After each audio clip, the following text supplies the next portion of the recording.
first satellite Aryabhatta, Professor uh, R Rao Sir, Padma Vibhushan Awardee.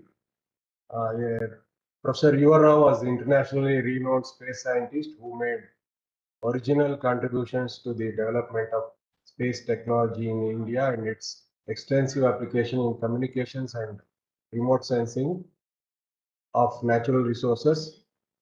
Professor U.R. Rao was born on March 10, 1932 in a village near Udupi. Professor U.R. Rao completed his primary education in Udupi district, then pursued his bachelor's degree in um, from the Madras University in 1951 and later pursued his master's from Banaras Hindu University in 1953.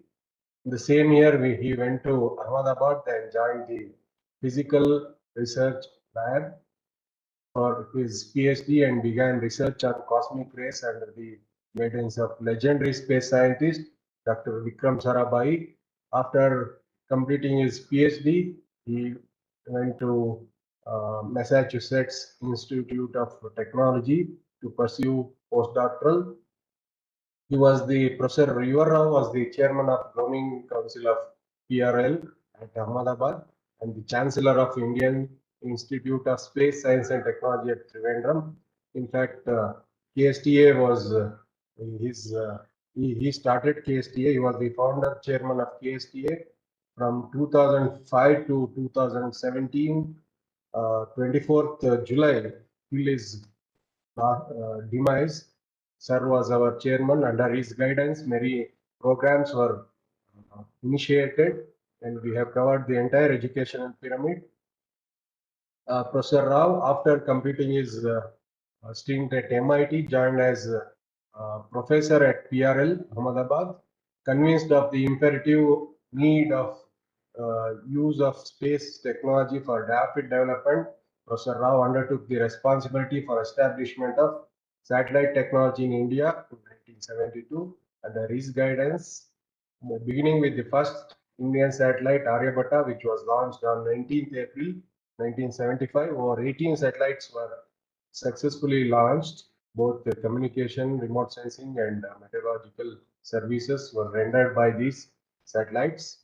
So Professor Rao has been um, is the recipient of DSC from over 21 universities, including University of Bologna, the oldest university in Europe. Professor Rao was awarded Padma Bhushan by Government of India in 76. Later, Padma Vibhushan 2017. And Professor Rao became the first Indian space scientist to be inducted into the highly prestigious Satellite Hall of Fame at Washington, D.C. on March 19, 2013. Professor Rao became the first space scientist to be included into highly prestigious IAF Hall of Fame in Mexico. And Professor, as many of us know, Professor Rao left on 24 July 2017. This brief introduction on the birth anniversary of Professor U.R. Rao. We have a very eminent space scientist, Dr. Anil Bhardwaj, Director of PRL Ahmedabad. He will be delivering a talk on Indian planetary and space missions.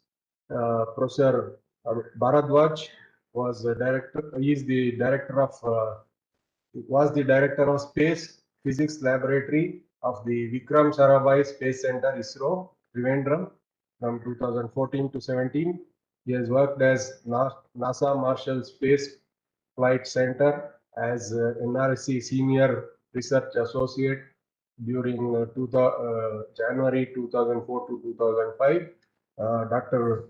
Bharadwaj has initiated planetary science research at SPL and contributed to the planetary exploration program of ISRO. He was the principal investigator at SARA on Chandrayaan 1 and also MENCA of Indian Mars Orbiter mission. His team he has led a team for payloads on Chandrayaan 2 orbiter, land rover, Chandrayaan 3 rover, lander mission, and Aditya 1. Dr. Bhardwaj has received many awards, including the most coveted Shanti Swarup Bhatnagar Award in 2007.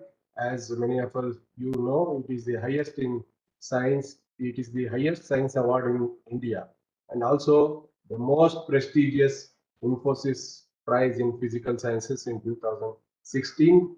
His other major awards include ISRO Team Excellence Award for Chandrayaan-1, ISRO Merit Award, Distinguished Alumnus Award of IIT BHU, INSA Vainu Memorial Award 2016, and also ISRO's Outstanding Achievement Award in 2017, and recently Professor M.G.K. Menon Lecture Award for the National Academy of Sciences in 2021. He is the fellow of all the science academies of India. He is also fellow of IGU, GSA, and etc. He is academician of International Academy of Astronautics and a member of IAU. He was the president of AOGS Planetary Science, Vice Chair of COSPAR, is the Chairman of INSA, International Science Council for COSPAR, is currently the J.C. Bose National Fellow. With this brief introduction, I welcome once again Dr. Anil Bhardwaj, and also I welcome all the participants, including KLESJCP, Malingapur school students and teaching faculty who have joined, and also Professor Kushal Das sir. Welcome to you, sir. On behalf of all of you, once again welcome Dr. Anil Bhardwaj for making it convenient to join this webinar. In fact, he was very busy. Sir is very busy. In spite of his busy schedule, he could get time to deliver a talk on this very auspicious day. On behalf of all of you, once again welcome you, sir. Over to you for your talk. Thank you, Dr. Ramesh, for a very generous introduction and start of a very auspicious day for all of us. Today is the 91st birth anniversary of Professor R Rao. And I would like to thank all the colleagues at Karnataka State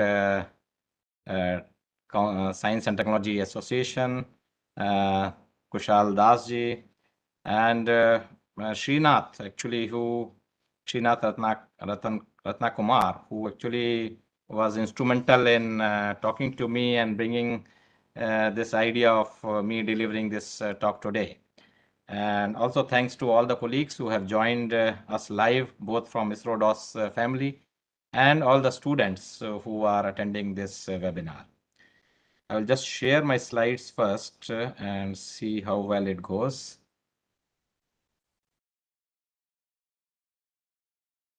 I hope you are able to see the slides. Yes. It's all visible? Yes.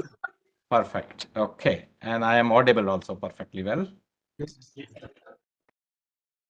Okay. So I will start my talk by paying my tribute to Professor Rao, who, as Dr. Ramesh has already introduced very well, that he is the satellite man of India. And I'm dedicating this talk to Professor Rao on his 91st birthday. As Dr. Ramesh was also talking about, that Professor Rao was a multifaceted person and with interest in varied science and technology areas. But also he used to be a good player, and you can see here he is holding a bat and a one leg pad in front, standing here to go for batting. So he was not only busy science and technology, but he was also a good sportsman. And in the top, you can see over here, do you see my cursor moving around? Yes, sir. Yes, sir. Okay, perfect. So here he is actually assembling one of those experiments which he was trying to fly on the rocket. This is much early in his career, and you can see very young Professor Rao there. And on the right side, you see when he was awarded the Padma Vibhushan by our President of India. So Professor Rao was a distinguished alumni of PRL. He is one of the most distinguished alumni, I should say. And as a student of Dr. Sarabhai, he completed his PhD in 1960 with the title of Study of Time Variations of Cosmic Rays with Directional Telescopes at Ahmedabad. And you see 1960, he did his PhD, and subsequently, as Dr. Ramesh was talking about, he went to US, but he returned back to India on the instance of Dr. Sarabhai and joined PRL in 1966. And subsequent to that, he moved to Bangalore, and the rest all is a history, we know. But he has a constant touch with the PRL, his alumni, and during the period of 1988 till his demise on 24th of July 2017, he was the chairman of the PRL Council of Management, or basically the governing council of PRL. And 2017 was a time frame when I actually joined as the director of PRL, and he was there to welcome me in PRL when I took over as a director. So some of those photographs you see over here, so Rao with me sitting in the director's room, and then really shaking hand with me when I took over as the director of PRL. So, but unfortunately, he could not live longer, and we had his demise very few months after I took over as the director of PRL. Now, talking over to my topic of Indian Planetary and Space Missions. And if you see over here, I will talk first a little bit about PRL more because of two reasons. One, PRL was founded by Dr. Sarabhai, the father of Indian Space Program, and it is the alumni or the host institute where Dr. Professor R Rao did his PhD. So PRL essentially has four campuses, which you see in the bottom. The main campus in Navrangpura. We have another campus in Ahmedabad in Thaltej. Then in Udaipur, we have an observatory called Udaipur Solar Observatory, which is in the middle of the Fateh Sagar Lake in Udaipur. And we have observatories in Mount Abu, which you see over here. And both these are about 250 kilometers away from Ahmedabad. PRL is considered as the cradle of space science in India because, as I just mentioned, it was established by Dr. Vikram Sarabhai. And in the bottom, you are seeing Dr. Sarabhai talking to Dr. Kalam and Dr. Madhavana standing in the back. These are very early photographs taken when Dr. Sarabhai was visiting Thumba, and Dr. Kalam, who was actually working in PRL, was sent to Thumba to start the rocketry program. So PRL has contributions right from the beginning of all the experiments which are developed, whether you talk about Anuradha, balloon-borne, rocket-borne, or even the Aryabhatta, including the first rocket launch which took place from Thumba on 21st of November 1963 as a vapor release, cloud release experiment, which was essentially developed in PRL. So this is just to give you a bit of glimpses of PRL. It all started on 11th of November 1947 when Dr. Sarabhai, very soon after India became independent, thought of having a laboratory to start the space program in the country. And in 1960 was the first council of PRL. And the gentleman who is standing here, you are able to see, is none other than S.S. Bhatnagar himself. And in 1961 itself, the first ozone measurements from Mount Abu started by PRL.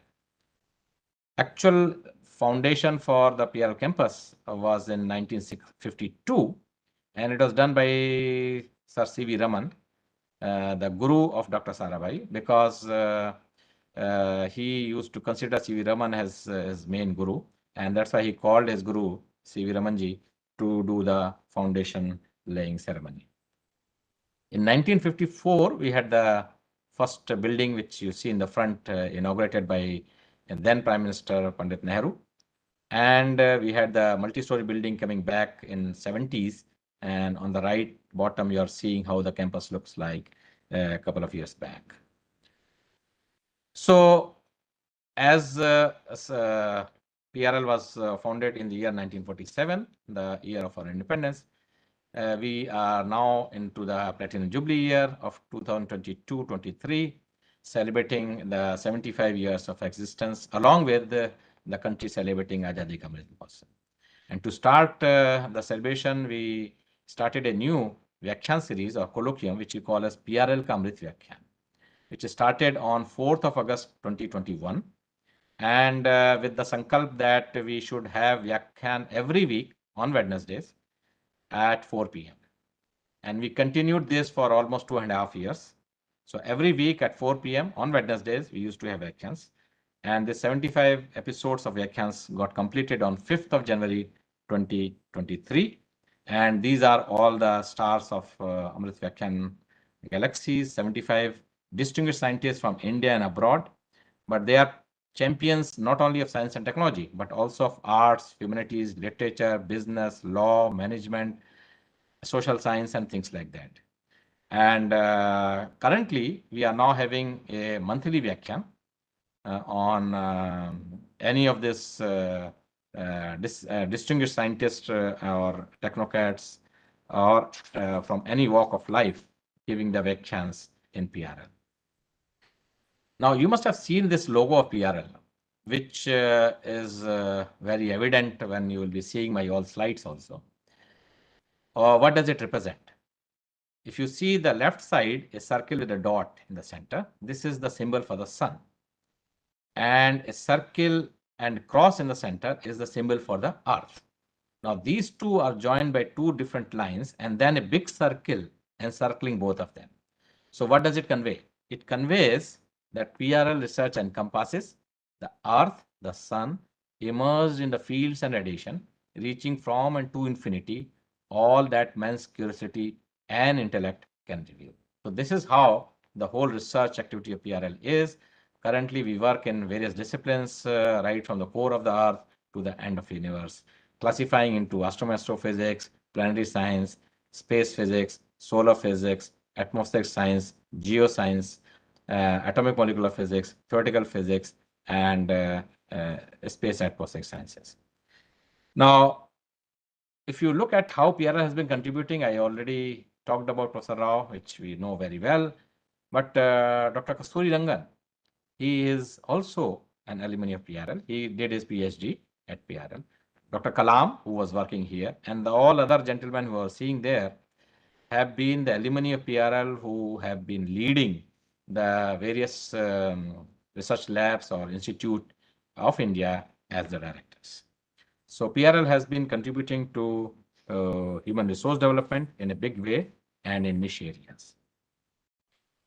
And when we talk about moon, Dr. Sarabhai has a crater on moon, which you see over here, which is an image from the terrain mapping camera of Chandrayaan-2.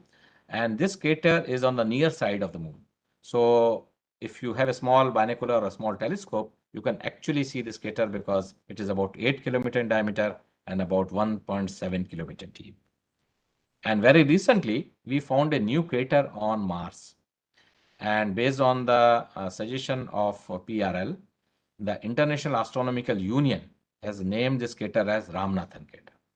Ramanathan, because Ramanathan is the first director of PRL and from 1948 to 1965.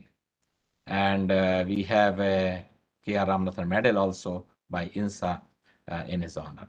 So he was a well celebrated atmospheric scientist of the country, and we now have a crater named after him. Now, let me now talk about the solar system before going into the planetary missions of India. If you look at the slide, you see the sun on the leftmost side, and then you have 4 inner planets, Mercury, Venus, Earth, and Mars. They are much smaller in size. And then you have 4 outer planets, which are also called as giant planets, Jupiter, Saturn, Uranus, and Neptune. So if you look at this plot, which is shown as a function of size only, not as a function of distance from the sun, you will see that there are 2 classes of planets in our solar system. One is the inner planets, which is Mercury, Venus, Earth, and Mars. They are called terrestrial planet or rocky planets. And then you have outer planets, Jupiter, Saturn, Uranus, and Neptune. They are called gaseous or icy giants, and they are much bigger in size and have very large number of satellites also.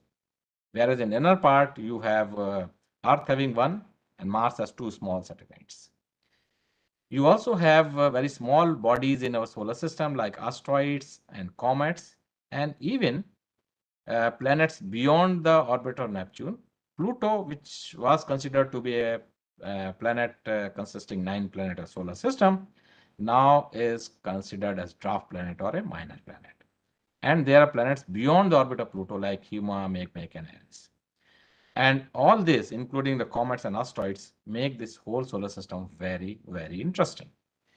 Now, when you talk about the sizes, let me give you a little better perspective by looking at this slide, where you see the size of the Sun against Jupiter, the biggest planet of solar system, and the Earth. You see here a small dot. And over this dot, now you can see where the India is, or where the Bangalore is, and where you are. So we are very, very small or very minuscule compared to the size of the Sun itself. Now, talking about the whole space science activity in India, as I just mentioned that it started in 1963 by the rocket launch from Thumba on 21st of November. But we had the first Indian satellite Aryabhatta, which was led by Professor R Rao, and it carried astronomical and atmospheric science payloads in the year 1975. And subsequent to that, we had many other experiments flown on satellites like SROS-C, C2, Indian X-ray Astronomy Experiment, SOX, YouthSat, and things like that during the period of 1980s to 2000. But the first planetary mission from India is the Chandrayaan-1 mission. Chandra means moon, Yan means spacecraft, and that's how the word Chandrayaan-1 has come. And it was launched on 22nd of October 2008. And after 16 days of travel, we reached the moon on 8th of November. It carried 11 experiments on board, but 3 of them were being flown for the first time for planetary exploration. And this was truly international mission with the 10 countries participating. And if you look at this slide, you will see much better the whole spacecraft loaded with various experiments sitting on various locations depending upon the science they are going to address. And I was directly involved with the SARA experiment, which had 2 sensors, SENA and SIM, sitting on the top deck of the spacecraft. And we also see a gray box sitting on the top deck, which is called Moon Impact Probe or MIP. And this MIP was actually released from the mother spacecraft Chandrayaan-1 after it reached the 100-kilometer circular polar orbit. And that made it MIP the first man-made object from India to land on the moon and implanting the Indian flag, which happened on 14th of November 2008 at 2036 Indian Standard Time. Now, what has come out from the Chandrayaan-1 mission? The first and foremost is the discovery of water on the moon. Till that time, we are all thinking moon is bone dry, there is no water on the moon. But this is the Chandrayaan-1 mission which told us no, water exists on the moon. It is there on the surface, it is there beneath the surface and above the surface. And of course, many other science results which has come out, which are published in more than 180 scientific publications in peer-reviewed journals. And it also tells us about how the moon got formed, essentially validating the lunar magma hypothesis. It discovered mini magnetosphere on the moon, and it also told us that moon is volcanically, tectonically, and geologically active. It is not dead. There are evidences of volcanic activities to a time scale of 100 million years to 10 million years, and also a detailed study of how the solar wind interaction takes place with the moon. Many of these publications has come out as the cover page of various international journals like Science or Geophysical Letter, talking about the discovery of moon, mini magnetospheres on the moon, which are about few hundreds of kilometers size, which is the smallest magnetosphere in the solar system.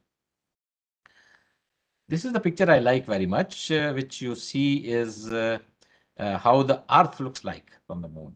So bottom you are seeing the surface of the moon, and on top you are seeing the Earth. This is on 22nd of July 2009, when it was a solar eclipse, and we wanted to see actually the shadow of the sun, of the moon falling on the Earth. But if you like to look at how the surface of the moon looks like, let me play this and see whether it works here. I hope you are able to see this movie. Yes, sir. Okay, great. Thank you. So this is how the surface of the moon looks like. And you can see that there are a lot of spots which are all craters. So moon is actually full of craters of all possible dimensions, right from centimeters to meters to kilometers to tens to 100 to thousands of kilometers. And you will see the albedo changes.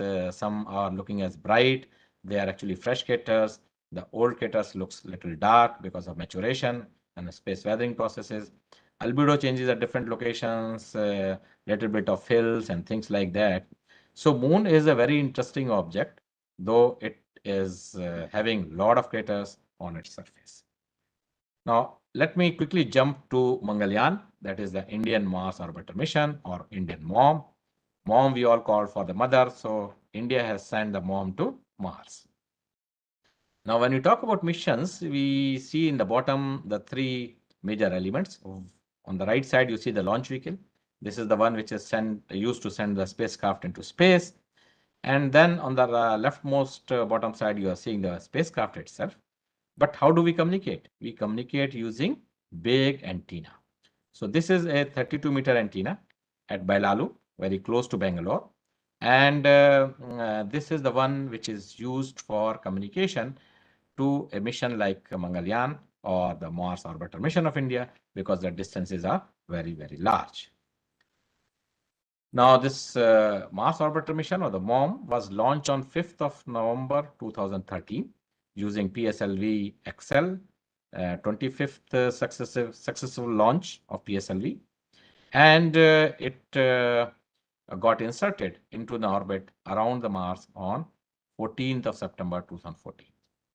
And since then, it was working for more than 8 years, though the planned lifetime of this mission was just 6 months. So this all is possible because of the hard work which has gone into realizing this kind of missions. And if you look at what this mission was carrying in terms of science, it has 5 experiments on board, weighing only 13 kgs, but the total spacecraft mass was 1300 kg. So it is just 1% of the total mass of the spacecraft. And these all experiments are mounted on different locations, as I was showing you about the Chandrayaan-1 also, depending upon their science objectives. And the MENCA experiment, which you see over here, it is MENCA, means Mars Exospheric Neutral Composition Analyzer. This is mounted on the plus roll axis because it is looking at the atmospheric composition of the Mars along the velocity vectors.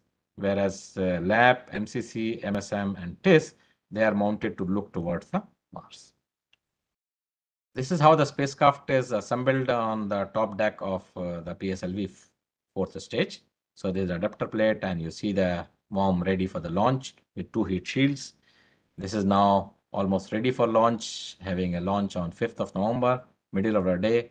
And on the back side, you are actually seeing the second launch pad. And we had a fantastic liftoff. I will show you a small movie. Let me see if it works here. 10, 9, 8, 7, 6, 5, 4, 3. I hope you are able to see this. Yes, sir. You can hear audio also, sir. Thank you. So this will be about 1.5 minutes movie.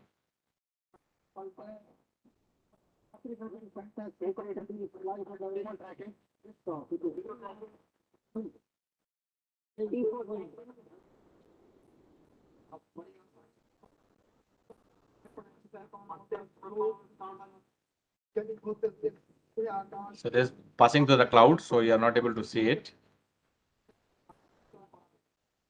Now you can see much better. It is Excel C25.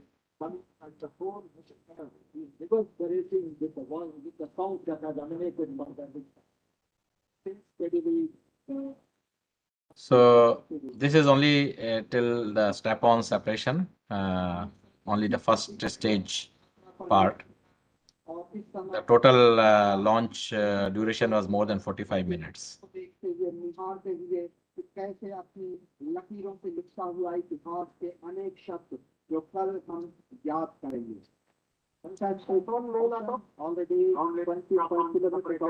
So strap-ons are separated. point put. Okay, so after the launch, we went into an elliptical orbit around the Earth. Essentially, we wanted to gain velocity so that we can escape the Mother Earth, because we need more than 11.2 kilometer per second, which was not possible by the PSLV XL. So we devised this new way of gaining the velocity so that we can escape the Mother Earth. And we escaped Earth on 1st of December 2013. Now you see Earth is going around the sun. Mom is also going around the sun, and the Mars, which is here at the departure time, is also going around the sun. So you have to make sure that you are at the right place at the right time to get captured around the Mars. And this is also very crucial because many missions actually failed to have the entry into an orbit around the Mars at the last stage of their missions. Now, if you look at what came out from this mission, this is the full disk image of Mars you see over here, and you are seeing the north on the top and the south in the bottom. Mars is also tilted very similar to Earth by an angle of 25 degrees. The Earth is tilted by 23.5 degrees, so Earth goes around like this, and the Mars is also going very similar around the sun. In this one, you are able to see a different season because Mars has 4 seasons, very similar to Earth. And you can see much better the features on the surface. And this big structure at very close to the middle of the hemisphere on the Mars, which is called as canyon, which is called Valles of Marianas. It is the largest canyon of the solar system. And here you are seeing it filled with all dust and clouds. So these structures which you're seeing here, fluffy white objects, are clouds putting their shadows on the surface of the moon. And you can see this Valles of Marianas is much clearer in the other seasons. So Martian seasons are very dramatic compared to that of Earth because Mars, as it moves around the sun in highly elliptical orbit, it has a transition from almost like 0.3 AU from the apogee to perigee. 0.3 AU, 1 AU is the mean distance between Sun and Earth. So you can see 1/3 of the Earth's distance is the variation in the distance of the Mars from the Sun at different locations. Here you are seeing this valleys, and where you can very clearly see this flow pattern of some fluid which must have flown in the past in the area called Mangla Valleys, and which clearly suggests that the Mars was hot and humid in the past compared to what we see now as cold and dry. Mars also has clouds, as I was just mentioning, and here you're seeing the cloud formation due to orography of the mountains. So mountains produces these clouds on the leeward side, against the direction of the wind, and you can see very clearly this kind of cloud formations. We also see, oops, what happened? Oops. Oops, 1 minute. Are you able to see something? Yes, no, nothing, just blank. Just 1 minute, just 1 minute. I think there's something happened here. Maybe I will just put it back 1 minute. So I think I was here. I hope you are able to see. Yeah, we are seeing it. Okay. Go to full screen. Just 1 minute. This is showing some issue over here. Okay, 1 minute. I will just stop sharing and share Yes, it yes, again yes, because no issue. there is some issue with respect to this.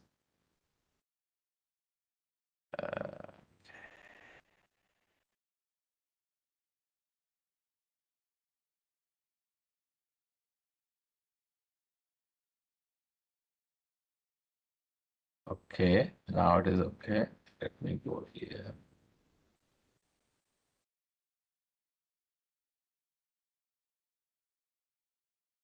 Share. Okay, I hope isn't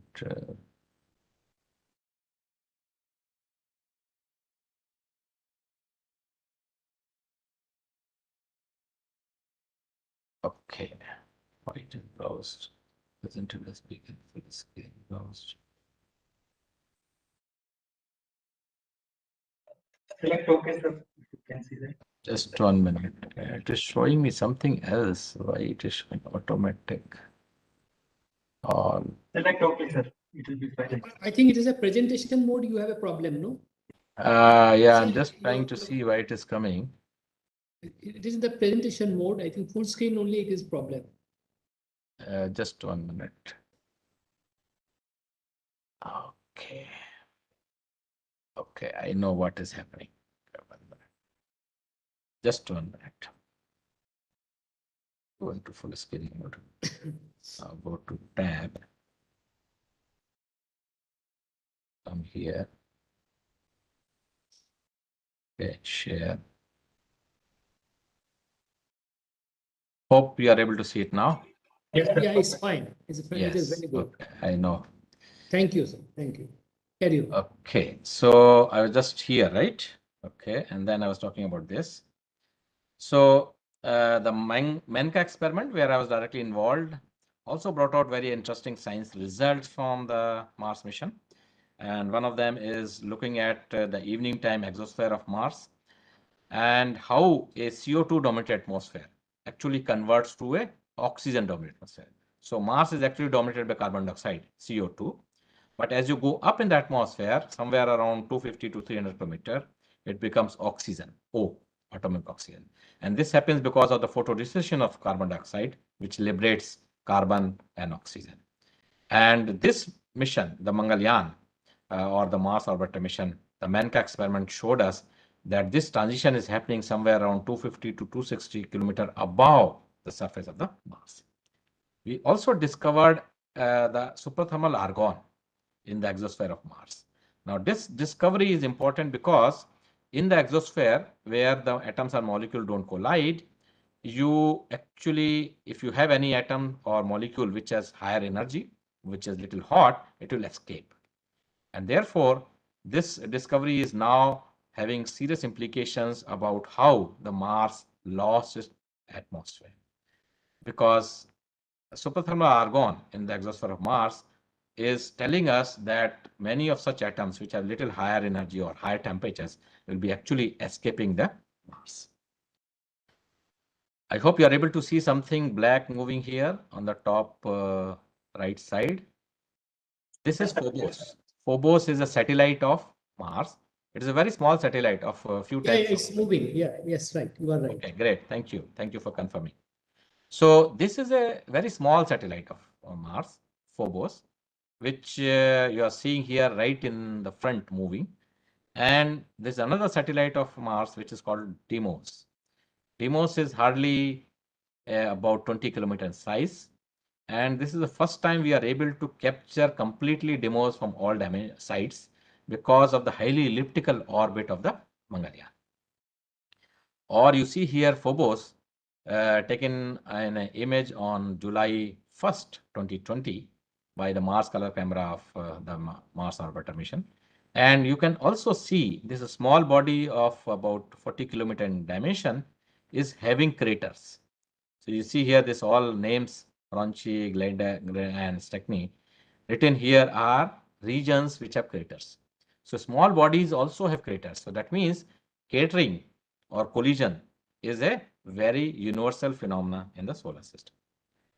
Now, when this mission MOM became very famous, and the famous it became because India, when it inserted the Mangalyaan on 24th of September 2014, India became the first country in the world to have the successful insertion of an orbiter around the Mars in the first attempt. And that was very well celebrated in the country. And one of my colleagues from US has sent me this, that very soon after the successful insertion of the MOM mission around the Mars, that it has become so famous that it has come on the Coke diet. So you are seeing a Coke and MOM written over there. And the Google celebrated through its doodle 1 month later in 2014 on October 24th through its doodle, Mangalyaan. And Amul, the famous dairy milk company, And its rise, ISRO's cow, Amul, ye cheez badi hai mast Mars. And if you look at National Geographic magazine, it brought on its cover page the images taken by the Mars Orbiter mission of India. Now, what, in addition to bringing science, it has brought a lot of laurels to the country. India's first interplanetary mission, ISRO became the 4th agency to put a mission around the Mars. India is the first Asian country to reach the orbit of the Mars, and India is the first country in the world to reach the Mars orbit in its first attempt. In addition to all this, of course, probably many of you must have also seen the movie Mission Mangal, which also talk about and glorify the Indian Mars orbiter mission. But this was the first Indian mission to have full-scale onboard autonomy. Why it was important? Because the light travel time delay, or the speed at which the signal moves from Earth to Mars or Mars to Earth, it may vary from 8 minutes to 40 minutes. Now, if something happens on spacecraft during this time, you will have no way to do any control. And therefore, we need to have full autonomy on board to take decisions. And this was implemented in this mission for the first time. And that's how this became the first mission of its kind to have the full-scale autonomy. And it worked very well, as you have seen, that the mission lasted for 8 years, though its lifetime was just 6 months. Now, Government of India also realized that this is a real technological feat for India, and it has brought this Mangalyaan at the back of the 2,000 rupees note. I hope everybody must have noticed it, that we have a Mangalyaan at the back of the 2,000 rupees note. Now, what next? We are aware that we are having the Chandrayaan 2 mission, which was much more complex and complicated because in addition to orbiter, it also had a Vikram lander and a Pragyan rover. And if you look at how this was developed, this is in Clean Labs in Bangalore in URSC, U R Rao Satellite Center, named after Professor U R Rao. And this is a composite. We had the launch on 22nd of July 2019, again in the middle of the day. And after the launch, we went into again elliptical orbit around the Earth so that we can optimize the fuel requirements. And after leaving Earth on 14th of August 2019, we got inserted into lunar orbit, went into circular polar orbit, and then on early morning, 7th of September 2019, we had the lander landing on the lunar surface. You all know what happened, right? We could not land very well. We had some issues about a kilometer above the lunar surface, but the whole mission was very much successful. I should say about 90% success. The reason being, the technologies which are developed in the country for this lunar landing, many of those technologies have been proven. And those, the rockets, the fuel, the sensors, coupling of all this have proven, because the whole mission was actually going on the right trajectory till almost like a kilometer above the surface. And if you talk about the orbiter is in orbit for the last 3.5 years, working very well. Using it 8 experiment on board, it is providing fantastic data. And I will try to just give you glimpses of some of those science results. I'm not going to detail them. They are all getting published in peer-reviewed journals. So if you talk about what kind of science has come out, we have terrain mapping camera 2, which can generate ortho images and DEM using its 3-angle 4 other than enough. And you can also see much better DEM and ortho images of the Sarabhai crater here, which was not possible earlier. And now you can see how deep and how wide with all the features of the Sarabhai craters. You can see this crater where you can see how small structures can be very clearly seen. These are hardly few tens of meters in sizes. And on the walls of the craters, you are able to see the craters. Or even crater getting produced by impact of a rocket booster, which impacted last year sometime in April. And one can very clearly see a new crater getting formed by this impact. And this all is possible by the Chandrayaan-2 time mapping cameras. We have further understand how the distribution of water is on the moon, though water was discovered by Chandrayaan-1. With the IIRS instrument on Chandrayaan-2, we now know how the distribution of water is. And the L and S bands are, this is a dual frequency radio science, what you call synthetic aperture radar, which provides you information beneath the surface, not on the surface. What you're seeing here in this picture, false color image, is actually few meters beneath the surface of the moon. And the OHRC, that is optical resolution camera on the Chandrayaan-2, is able to map very, very small craters and boulders.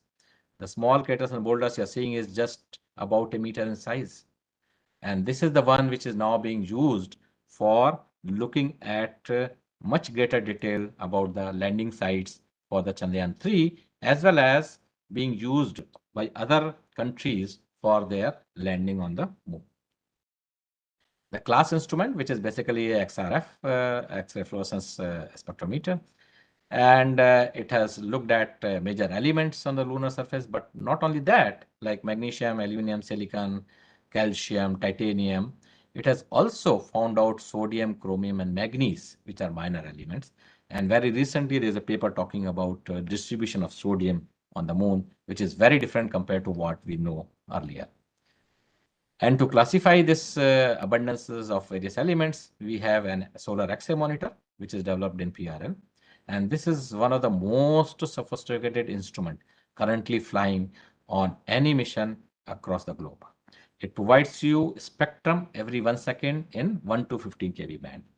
And over the last 3 years, it has looked at the sun and looked at flares, which you call as micro flares or sub A-class flares. And more than 100 of such A-class flares has been discovered by this instrument, which is actually providing us a lot of new information about the sun, including how the sun gets million-degree corona. The CHASE experiment, CHASE-2 experiment, Chandrayaan-2, has found out the argon-40 distribution on the surface. And you see here a large, what you called inhomogeneity in the distribution of argon. Of course, for the first time, it has provided us information about mid-latitude to high latitudes of how the argon-40 is distributed. But also, it has told us that it is not uniform, and that is what is now making us to understand how the sodium and argon are correlated. Argon-40 is actually coming from the decay of potassium-40, which is also a radioactive element. The dual frequency radio science experiment on Chandrayaan-2 is actually giving a lot of new information about the plasma distribution around the moon. And in one of those observations where both the frequencies are used, it is telling us that the densities of plasma could be as high as 10 to 4 particles per cc, which is significantly high, and which is something similar to what you see in the D region of the Earth hemisphere. So these are some new science which is coming out from the Chandrayaan-2 mission, which is changing our understanding about the. So what next? Probably I have another 15 minutes left, right? Okay, fine, thank you. So now we are talking about the Chandrayaan-3 mission, which is going to be a lander and rover mission, most likely going to go this year by the GSLV Mark 3. And since we already have orbiter around the moon, so we want to send a lander and rover. So this will be a lander module, which will also contain a rover, which you see over here on the right side. And rover will come out after the landing of the lander. And there are experiments which is going to sit as well as a sensor. So here you are seeing various experiments, ILSA on the RAM, and we have also the Ramba LP and Chaste. This is going to be the first experiment of its kind. I will tell you a little bit more about that. And then you are seeing various sensors. You see laser altimeter, laser Doppler velocity meter, rejection wheel, laser lander horizontal velocity cameras, K-band altimeters, and things like that. So there are many sensors which operate simultaneously, and onboard computer decides about the movement of the lander because the landing is totally autonomous. Okay?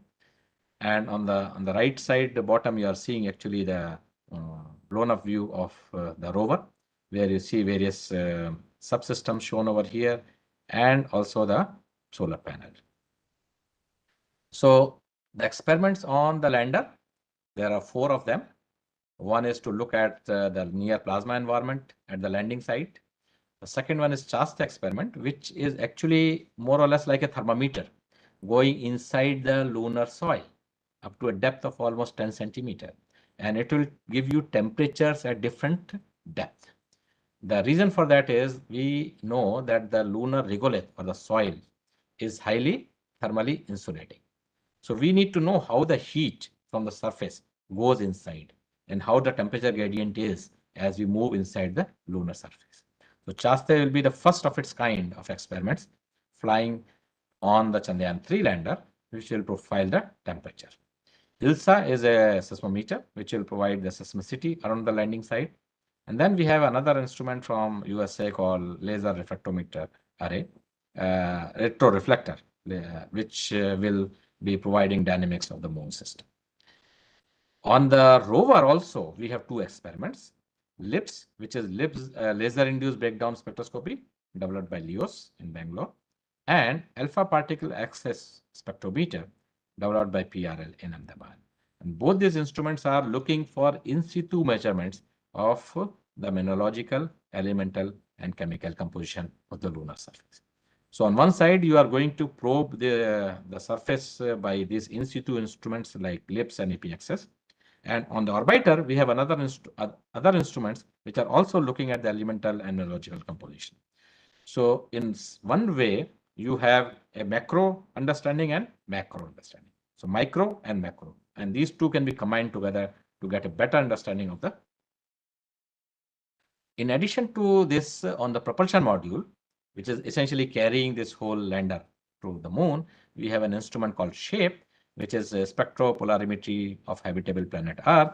And this will actually look at a variety of exoplanets and try to look for habitability. Now, we are going to go in the same way as we have gone for the Chandrayaan-2, the Chandrayaan-3 mission profile shown over here, where we will go around the Earth, we'll go to lunar transfer trajectory, get inserted into elliptical orbit around the moon, go into 100-kilometer circular polar orbit, and then go to 100 by 30 kilometer, and then really do a lander deboosting so that we can land into the polar, to the surface of the moon. Now, where are we landing?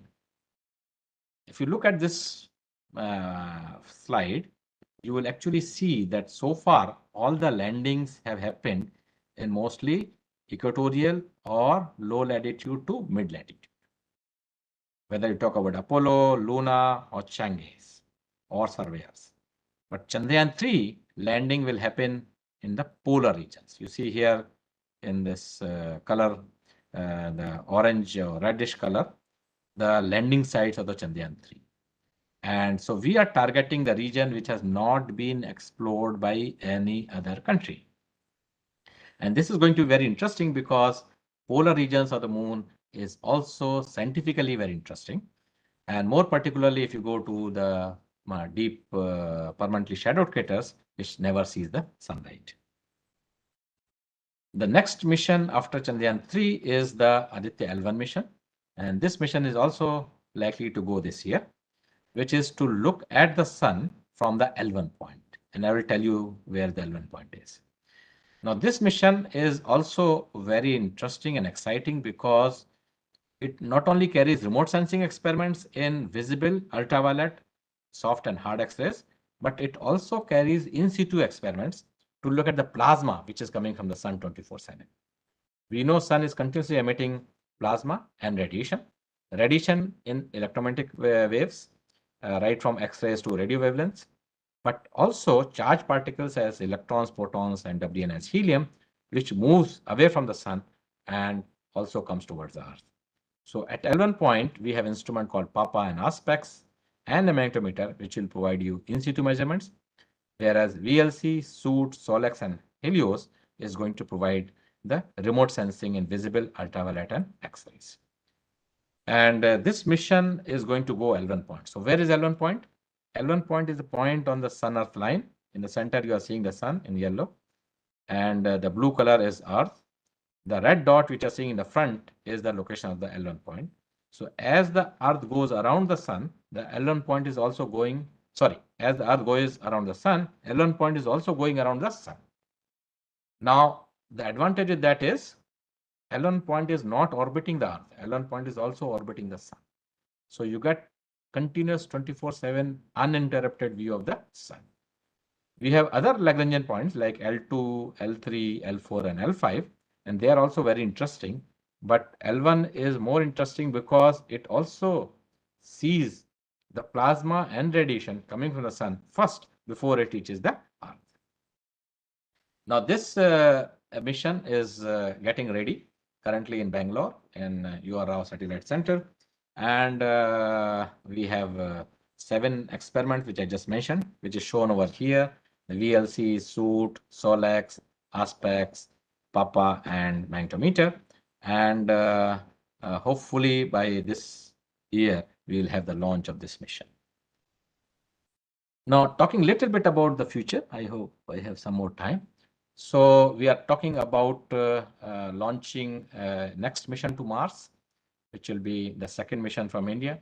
But we are thinking of not having very similar to what we had the MOM mission. We want to not only orbit, but also land or probably move around or hover at the surface. And the other mission is to Venus. Now, Venus is very interesting planet in our solar system. Venus is very similar to Mars in terms of composition, since it is dominated by carbon dioxide like the Mars. But if you look at Venus, and here you are seeing the 3 images, none of them is showing you the surface of Venus. Venus is opaque to visible light. So we cannot see the surface of Venus using our eyes or any visible camera. The reason for that is Venus is covered by clouds in altitude region of somewhere around 40 to 60 kilometers, and these clouds are largely made of sulfuric acids. So Venus is very hostile because it has sulfuric acid clouds. But the top picture which you are seeing is the image in the microwave. And in the bottom one, you are seeing actually ultraviolet images of not the surface, but the clouds. The surface of the Venus is very hot. It is about 800 Kelvin, or you can say somewhere around 450 degrees centigrade. And the surface pressure is about 90 bar. Earth's surface pressure is 1 bar and the temperature is about 300 Kelvin. So the surface of the Venus is very, very hostile. And therefore, it is very difficult to probe the Venus or land on the Venus. But if you go somewhere around 50, 60 kilometers above the surface, that is in the clouds, the temperature is about 300 Kelvin and the pressure is about 1 bar, very similar to that of the surface of Earth. So clouds of Venus is very interesting objects which need to be probed in more greater detail because they could sustain life. And with the discovery of phosphine very recently, which also hints that probably it could be a signature of some kind of life, because it is possible that phosphine can be produced by biological signatures or biological creatures. Also, it can be having a geological signatures. So there's still a debate whether phosphine could be is a biological or geological in nature, but it really hints well that probably life can sustain in the cloud tops rather than on the surface of Venus. Also, if you look at Venus, Venus rotates very slow. It takes 243 Earth day to spin on its axis. So essentially, it is something like 120 days day and 120 days night, right? On Earth, we have 1 day, right? 24 hours. So it's a very different environment when you will think about Venus, that you have very long nights and very long days. And if you go to cloud tops, the clouds or the atmosphere is super rotating. and super rotating in the sense that the clouds completes its rotation or revolution, I should say, around the Venus in 4 days. So the planet is rotating very slow, but the atmosphere is rotating very fast, and that's called super rotation. So that's why Venus is very, very interesting object. And India now plans to have its mission to Venus because it is also challenging to reach Venus from a dynamical perspective, because you cannot simply go to Venus like we had gone to Mars, and it will be much longer journey going to Venus, because Venus is in the inner part of our solar system compared to Mars. Mars is outer, Venus is inner. But now look at these two planets, Mars and Venus, dominated by carbon dioxide. Earth is dominated by nitrogen and oxygen. So how is it possible that a planet in the interior to Earth towards the sun and a planet outer part, outer to the Earth in the solar system are dominated by carbon dioxide, but Earth is dominated by nitrogen and oxygen. So that's why it is interesting to probe our neighbors to know what could have happened on the planet Earth or what can happen on the planet Earth in future. Now, when we're talking about the future planetary missions and talking about the planets, let me also tell you something about exoplanets. And PRL has discovered exoplanets, the first exoplanet from India, which was discovered in 2018 using an instrument which was industry developed at PRL called PARAS at 1.2 meter telescope of PRL at Mount Abu. The Mount Abu PRL has telescopes, and this was used to discover the sub-Saturn size exoplanet. And this is almost like 6 times the radius of the Earth, and that's why it is called sub-Saturn. It is super Neptune and sub-Saturn. So it is slightly bigger than the size of Neptune, but smaller than the size of Saturn. And it is 600 light years away, and it just takes 20 days to go around its star. And this discovery has been also hailed by your Prime Minister, who tweeted on 3rd of July 2018 that immensely proud of a scientist who created history by discovering a sub-Saturn sized planet 600 light years away from the Earth. Congratulations to them. The discovery put India among select countries. And very recently, we have discovered the second exoplanet from India, again by PRL scientists. And this is an inflated hot Jupiter around a subgiant star. And there was a ISRO press release also on this last year on 15th of November. And if you look at this exoplanet, its mass is 0.7 times Jupiter mass and radius is 1.4 times. So it is size is bigger than Jupiter, but mass is smaller. And that means its bulk density is 0.3. But the surface is very hot, like 2000 Kelvin. And it takes just 3 days. Just 3 days to go around its star at a distance of 725 light years. So this is a very interesting discovery which has happened, and there are hardly a dozen of such exoplanets discovered so far around the globe. So that also is very, very important discovery from PRL by Indian scientists. And currently now we have 2 telescopes at Mount Abu, 1.2 meter, which is operating for last 40 years. And then we have another one, which is 2.5 meter telescope, very recently completed. And this is going to enhance our capability by almost factor of 10 in terms of signal to noise ratio, which will allow us to now discover almost like super Earth size exoplanets. So with this, let me thank you all for very patiently listening to my talk on the 91st birth anniversary of Professor R Rao. And thanks to KSTA for inviting me to deliver this talk. Thank you. Thank you very much. Sir, thank you very much, Dr. Anil Bhardwaj, sir, for a very scholarly and informative talk.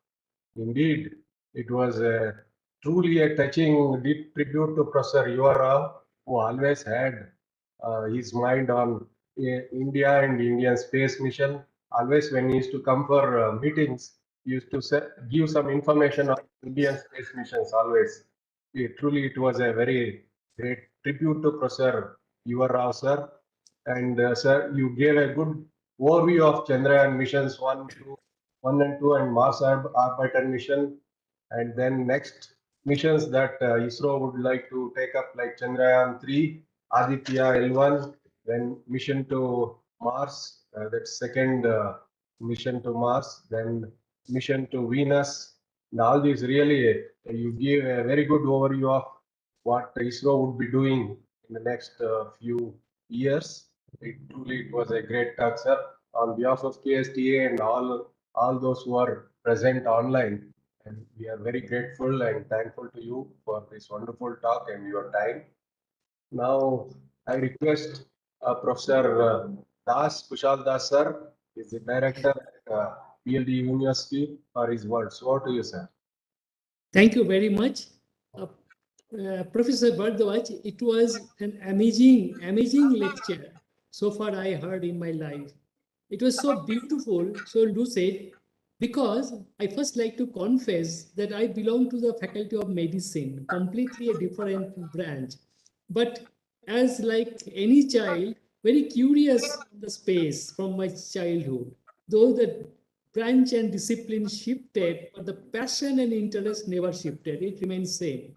So this talk was actually for me as an inspiring and various perspective. I have listened your talk in this way you have given.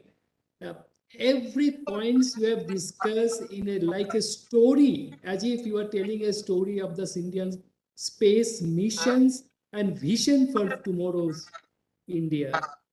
You deserve accolades like anything. I compliment you and all the other your faculty members and specifically ISRO scientists for keeping Indian scholars, professors, doctors, engineers, students always inspiring role model. You are the real inspiration for every one of India, and you deserve a lot. I just like to say that uh, as a faculty of medicine, in a medical perspective, I have little things to ask you that as such, uh, do you really believe that in future there will be possibility of any a human inhabitants in other than the Earth? In case of the Mars mission, lunar mission, is it really possible to find out other options, or your purpose of the study actually to make the earth planet earth better, because you know the causes of other planet and their inhabitants of disappearance of the humanity or any life or creature as such? Do you want to say that you actually, the ISRO wants not only the exploration but also want to make a better quality of the human life in this earth, planet earth? What exactly you say, sir? Thank you, Professor Kushal Das ji, for enjoying this talk as well as describing how you felt about this talk. Talking about your question whether life is possible or whether humans can go and settle at other planets in our solar system. Certainly, yes. Things are changing very fast in technology. And let me quote that Earth is a cradle. Earth is a cradle for mankind, but mankind cannot remain forever in the cradle. So it has to go out. And that is why you are seeing now there are what you call missions which are being planned to send humans to moon, and probably in next 2 decades to Mars. Of course, there is a large travel time which comes into, as well as the large time for separation in terms of time delays in communication. But that said, if you look at how the history has been in the past, like let us say like a few 100 years back or few thousand years back, the solar sails or the sea sailors used to go and wander around in the sea to discover, right? And they were all wanderers, I should say. So same is going to happen for this planetary exploration program. And it is not just India alone. The whole world is interested to save the humanity because at any Yes. point, if there is a collision of a big asteroid or a comet, whole humanity can be wiped out. Yes. And for that, we all have to join together to save humanity. And one way to do is that explore and go and start living at other planets in our solar system. Probably time may not be far away, and it could be just a few decades downstream that people may even go on LTC to moon, for example. Yeah. That's a wonderful you have commented. And just the last question, and not question, it's a query, or I can say curiosity, whatever you say. As per your mission and your vast experience concerned in the various mission, do you feel that the polar condition of moon or the Mangal have any similarity of India as for the polar concern, because you successfully landed in the polar position? The North Pole, South Pole, whatever you say, that whether the planet's polar system, the Earth or the other solar system, the polar system, when you have landed, did you find that it is, in case of Mars, it is the past of the Earth, as if it was the story is telling as a past of the planet Earth, or in the Earth can be also like the Mars, seeing the polar system, because maybe what we know that in planet Earth, the both north and south poles are in the ice. So that actually the humanity survivals. Do you think that there is a similarity between other planet, like specifically the Mars, Jupiter, or world? Actually, all planets have evolved differently in our solar system.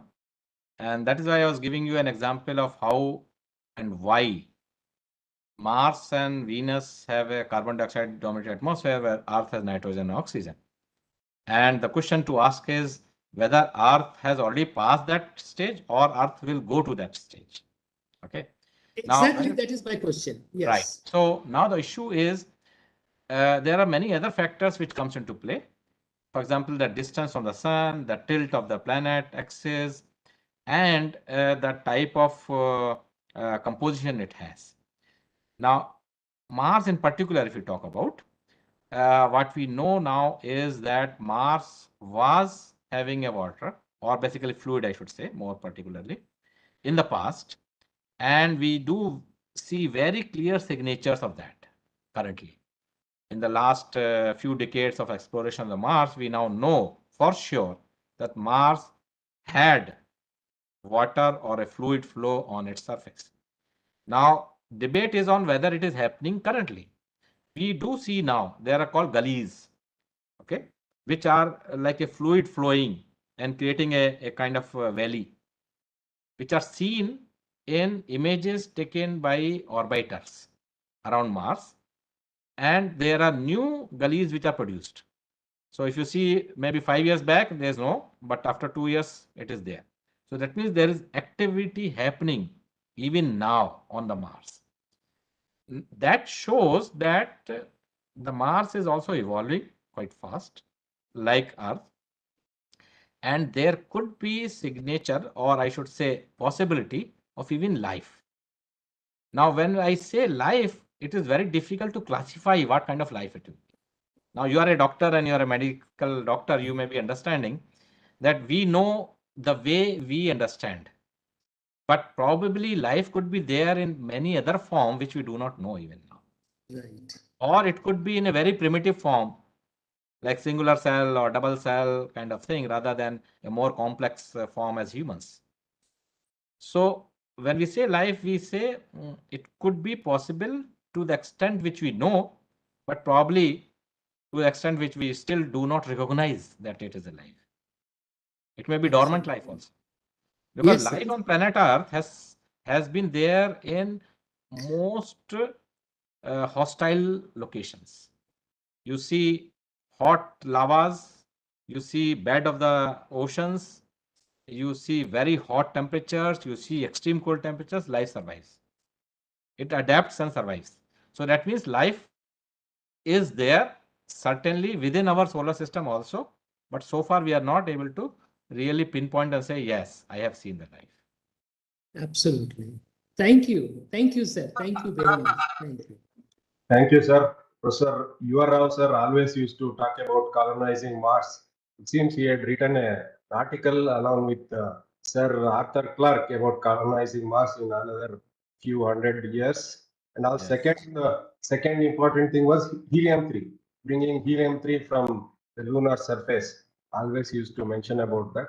Sir, your talk was really very inspiring. Many degree and PG students are there. They will be encouraged to take up space technology for their future studies. And at this point, I would like to thank my friend Srinath Ratnakumar sir, a scientist in ISTRAC, senior scientist. In fact, he is the bridge between KST and ISRO now.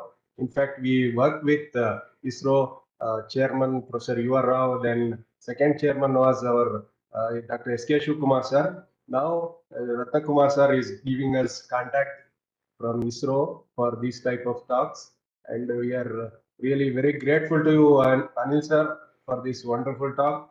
I request you to visit KSTA whenever you are there in Bangalore. We would like to have a physical meet, instead of online in future, so that many students would join and inspired to join ISRO in future.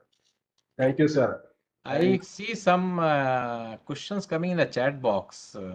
It is there, yeah. Do you like me to reply to some of them? Yeah, please, sir. Time is there, no problem. Maybe I will start from the bottom one. I could see the question is, sir, can I know the reason for remove the Pluto from the solar system? Okay. Pluto is not removed from the solar system. Pluto is very much there in the solar system, but it is not classified as a planet. Okay. What has happened is that in 2006, International Astronomical Union came out with a definition of what is a planet. And there were three of them. One is that it should be round in shape, that is hydrostatic equilibrium and things like that, which Pluto does satisfy. Second one is that it should go around the sun, which also Pluto satisfies. But the third one is that the planet should be the one which has cleared its surrounding. Now, cleared its surrounding means that there should not be any object similar to the size of the planet itself in its orbit. Now, Pluto has a satellite called Charon, CHARON, okay, which is half the size of the Pluto itself. Okay, and this definition makes Pluto as a dwarf planet or a minor planet. It is still a planet, but it's called a minor planet, not among the 8 classical planets. Luckily, Earth has a moon which is 1/4 the size, and that's how Earth is saved. Otherwise, Earth would have also become a dwarf planet. Okay. Now, is it really sensible plan to think of stay on Mars? Yes, I had already discussed in connection to the question from Dr. Kushal Dasji that yes, there is a sensible plan. It's a plan which will save the humanity also. But of course, humans are also very adaptive. If you look at how humans have evolved, humans have been adaptive to various circumstances. And time is not far off, probably in few decades, we would be sending humans to Mars. From Srinath Kiyad, yes, thank you very much. It was a simple, if you could describe on the microgravity science experiment planned in future. Okay, microgravity experiments, there are plans already going on within the country, particularly in ISRO, doing microgravity experiments, more particularly when we are talking about the Gaganyaan, where we have 2 unmanned missions. And this is a good platform to use for doing microgravity experiment, because as you go in space, you face this microgravity. Gaganyaan means somewhere around 400-500 kilometers above the surface of Earth. And this is a very good location where you can perform microgravity experiment, as has been done and is being done now currently on ISS, that is International Space Station. We have tested many things in ISS, including the growing of plants, how the seeds, how the fertilization, reproduction, and things like that happens in the microgravity conditions.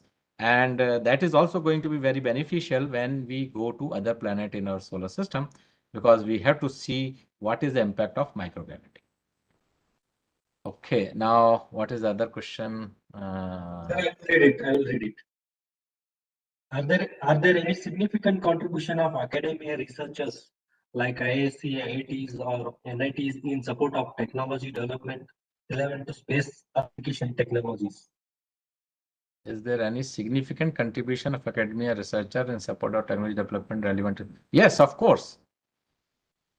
When we say space actually is an entity, it's an ensemble of all possible science and technology.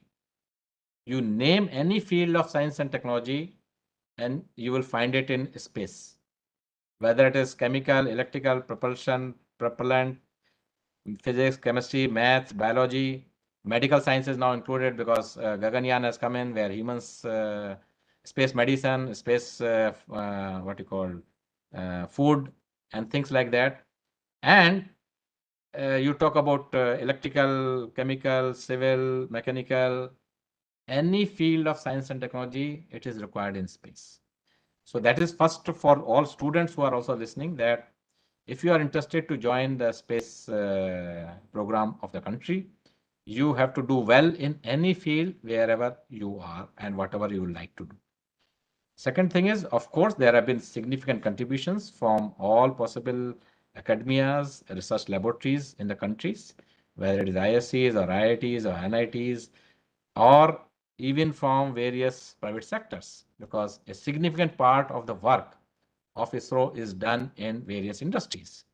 And therefore, it's a combined activity from both the academia, industry, and ISRO that carries the space program in the country. Thank you very much, sir. Now over to Mr. Umesh for vote of thanks. Over to you, Umesh. Thank you very much, sir. Due to interest of time, we will take the questions offline. And very good morning to one and all. Indeed, it's a great presentation, sir. First and foremost, I would like to thank today's resource expert scientist, Dr. Anil Bhardwaj, sir, for accepting our invitation and delivering today's session on Indian planetary and space mission. On behalf of KSTA and all the teaching faculty and members present here, very grateful to you, sir, and wholehearted thanks to you, sir. Also, I would like to thank our chairman, Professor S. Ayyappan, sir, honorable members of Academy, Dr. Kushan Das, sir, for their encouragement and support in organizing such webinar talks, and our CEO, Dr. A. Ramesh, sir, and other KSTA staff, senior scientific officers, all technical and non-technical team, and other departments, wings of the Department of Science and Technology, and science centers of regional and sub-regional, and their staff, and Dr. Srinath, sir, senior scientist from ISRO, who is the main key and bridging the gap between scientists and KSTA. Thank you very much, sir. Also, I would like to thank all the teachers who have joined with us in this WebEx Cisco platform, as well as YouTube channel, and institutional members, other fellows, and teaching faculty from various engineering colleges and universities. Thank you very much. Also, I would like to thank teachers from KLE, SCP Junior College students, and Karumbaya Academy for Learning and Scope team, and other academies and their team who have joined with us. Last but not least, I would like to thank all the members who have helped us to make this event successful. Thank you very much. Thank you very much, sir. Thank you everyone.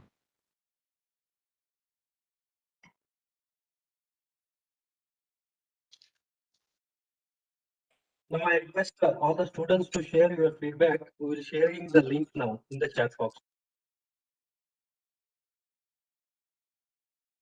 We would also like to thank Ms. Sapna and Ms. Sureka and Mr. Vishwakirti who have joined this talk. Thank you very much. And also Dr. Jyoti. Thank you.